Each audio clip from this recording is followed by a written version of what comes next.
Bonjour et bienvenue sur XoVideo.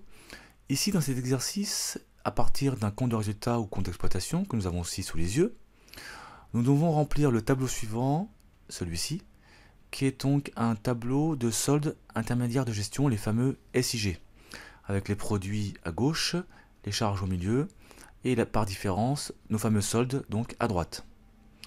Donc dans un premier temps, on me demande de calculer la marge commerciale. Ici, à l'aide des ventes de marchandises et du coût d'achat des marchandises vendues. Donc je vérifie si j'ai bien des ventes de marchandises et des achats de marchandises, et je m'aperçois en fait que je n'en ai pas, ici. Ne pas confondre, ici j'ai une prestation de service, et là j'ai des achats de matières premières. Donc je n'ai pas les éléments demandés pour cette première ligne, donc j'indique 0 sur toute la ligne. Voilà. On a donc ici une marge commerciale qui est nulle. Bien. Ensuite, on me demande une production vendue, stockée, immobilisée. Alors, je vérifie, et effectivement, ici, nous avons une ligne prestation de service, qui est donc une production vendue, pour 4000 euros, d'accord? Donc, je vais indiquer ici mes 4000 euros, voilà. Ou des stockages de production, je n'en ai pas, donc ici, je vais avoir 4000 euros. Bien. Ensuite, on me demande de reprendre la marge commerciale, ici, donc qui est nulle, donc 0, et d'ajouter la production d'exercice. Donc ici, je vais simplement recopier mes 4000 euros que j'avais calculés précédemment. Ensuite, ici, j'ai consommation de l'exercice en provenance des tiers. Ce sont les achats de matières premières ou fournitures, en tenant compte de la variation de stock s'il y en a une. Alors effectivement, ici, j'ai des matières premières, et service extérieur et charges externes. Donc je vais avoir ici 14 000 plus 2500, ce qui me donne donc 16 500. Ici, je vais avoir donc 16 500. Voilà. Et donc, par différence, je vais trouver une valeur ajoutée de moins 12 500. Voilà. Ligne suivante, on me demande donc ici donc la valeur ajoutée et une éventuelle subvention d'exploitation. Donc, valeur ajoutée, ça va être ici mes moins 12 500. D'accord. Et ensuite, je vérifie si j'ai une subvention d'exploitation, donc côté produit. Je n'en ai pas ici. Donc je vais juste indiquer moins 12 500. Bien.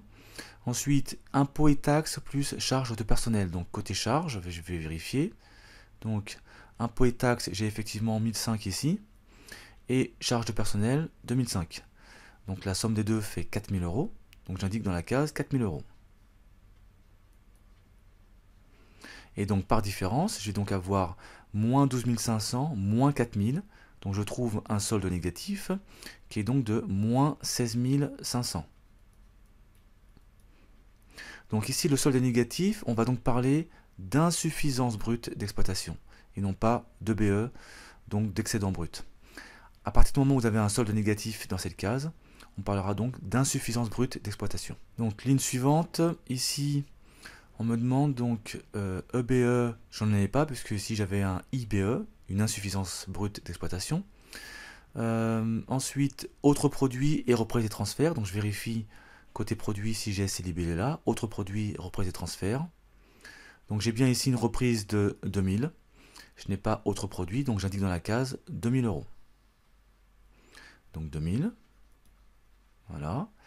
Ici, ou IBE, oui, j'ai bien ici un IBE. Attention, je reprends le solde sans le signe moins, sinon j'aurais deux fois moins, ce qui me donnerait plus.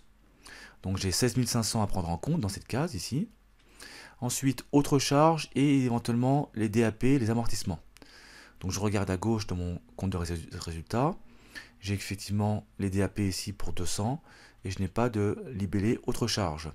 Je vais donc avoir dans la case 200 plus les 16 500, donc ça fait 16 700. Donc je vais avoir 2000 moins 16 700, c'est un solde négatif de moins donc 14 700. 14 700. Donc ligne suivante, voilà, donc ici on me demande le résultat d'exploitation qui est négatif, donc il n'y a rien à faire dans le côté produit. Les produits financiers, je vais vérifier si j'ai des produits financiers. Oui, j'en ai pour 2000 euros. Donc j'indique dans la case 2000. Voilà. Ensuite, Ou résultat d'exploitation, alors oui, parce qu'effectivement, mon solde était négatif, donc il est ici, hein, voilà. Donc je vais prendre en compte 14 700 et non pas moins 14 700. Et je vais vérifier si j'ai des charges financières.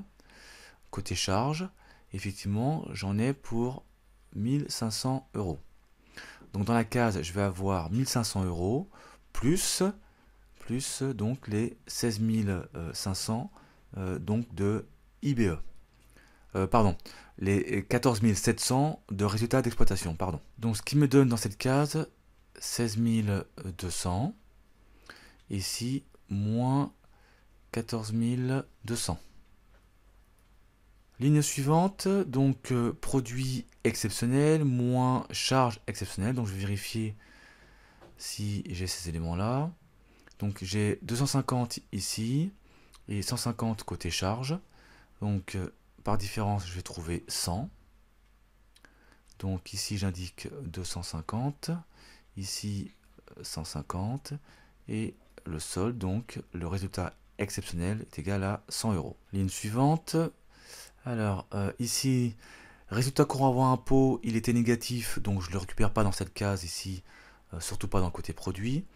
Le résultat exceptionnel, lui, il est positif, donc je peux l'indiquer, 100. Voilà. Ici, le résultat courant avant impôt, je vais l'indiquer, donc je vais en tenir compte pour 14 200. Et je dois vérifier si j'ai un résultat, alors, exceptionnel, je l'ai déjà mis à gauche, donc je ne vais pas le remettre ici. Et je vais vérifier dans mon compte de résultat si j'ai une participation et ou des impôts sur les bénéfices. Donc je vérifie côté gauche dans les charges et je n'ai plus d'éléments. Donc là, je vais juste indiquer le montant du résultat courant avant impôt sans le signe moins, attention, hein, donc 14 200. Et donc par différence, on obtient un résultat d'exercice négatif puisqu'on a 100 moins 14 200, ce qui donne moins 14 100. Voilà. Donc ici on a un solde négatif. Je peux vérifier, parfois je peux vérifier dans le compte de résultat si je retrouve ce solde négatif, donc cette perte, côté produit. Je vais vérifier. Et ici, alors ici on ne l'a pas. Ah si, on l'a tout à fait ici. Hop, voilà, 14 100 avec une perte, donc tout va bien. Donc on peut considérer que notre tableau est juste. Ici, dernière ligne à remplir, ce sont les éléments qui n'existent pas. Ici et ici, ces libellés-là n'existent pas dans le compte de résultat. Il faut rechercher les lignes sur opération capitale dans la partie exceptionnelle, que ce soit en produit ou en charge. Donc je vérifie. Et ici, je n'ai pas de montant, donc je n'ai pas de ligne, pardon, je n'ai pas de libellé sur opération en capital. Je peux donc indiquer sur toute la ligne des zéros. Voilà, nous avons terminé de remplir ce tableau de solde intermédiaire de gestion. Surtout, n'hésitez pas à laisser un commentaire ou une question en dessous de la vidéo, ou alors sur notre page Facebook ou sur notre compte Twitter. Cette vidéo est maintenant terminée, merci de l'avoir suivie, à très bientôt.